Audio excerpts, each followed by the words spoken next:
Hello everybody, Ben here and welcome to my showcase of MHR Number 1 Perseus. This model started off as a Dapol M7 in our BR black livery, like you can see on screen now, running up and down my layout. I believe this model is quite old and maybe even a whole decade old. I'm not quite sure. I got it pre-owned from a Doncaster show a few years ago now. The main things done were the bunker was shortened and the dome was filed down and various handrails were added. After that it was sprayed with primer and then blue as well, with some red on the running plate and black around the smoke box and cab areas. A lamp was added to the front and some white metal Westinghouse pumps on the front of the tanks as well, because I guess this is a Westinghouse fitted loco. The chimney was painted gold as well as some other handrails. The lining on this locomotive is gold and red, with the transfers being Fox transfers gold and red lining, with the gold being a little thinner added on top of the red, which was done slightly earlier.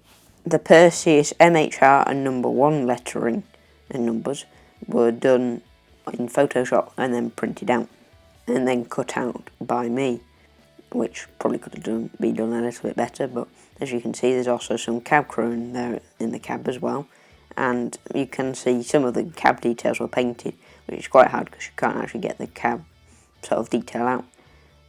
On the top of the tanks there is a white metal shovel, I believe it is, and then the bunker is just made with the coals made with small stones, and there's even a bucket in there as well. The cab roof was slightly modified as I think the middle thing was slightly filed down. After that it is weathered lightly, perhaps even still a bit too heavily, and then sprayed with a matte varnish, and after that I called it done. I feel like there's quite a few sort of dodgy areas with this, maybe where it could be improved, but overall I still think it's pretty good. The running on this locomotive is pretty bad, as you can see here. I can't even get it to run. It does work.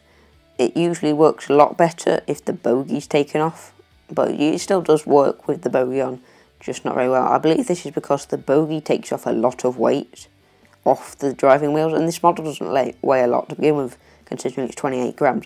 That's only 8 grams more than the pretty much a midget Terrier, especially compared to this one, which is quite a lot larger.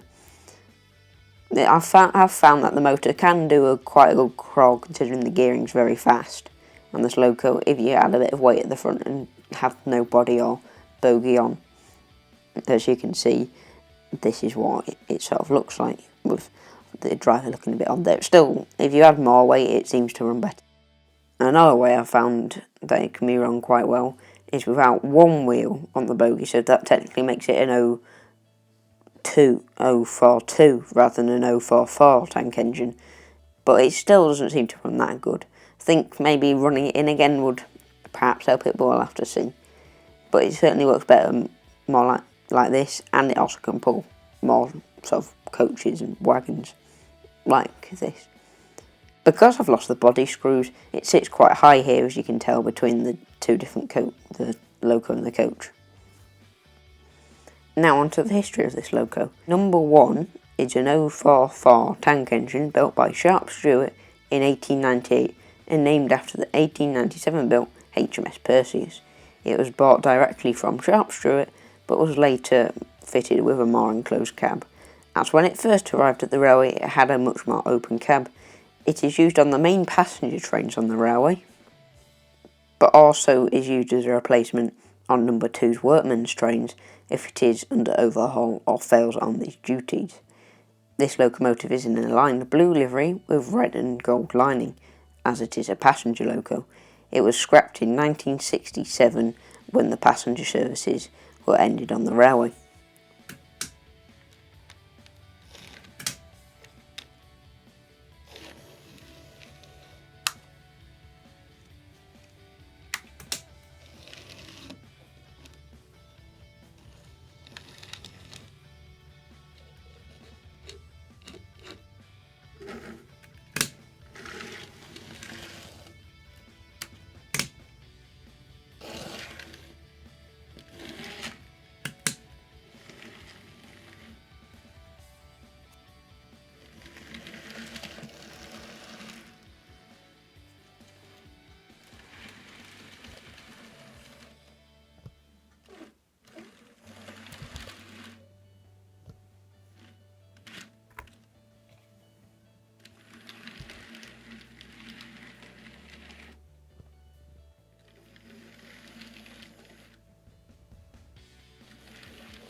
Thank you for watching this video by me. Please like and subscribe and leave a comment down below with some video ideas or feedback. Thanks for watching. Goodbye.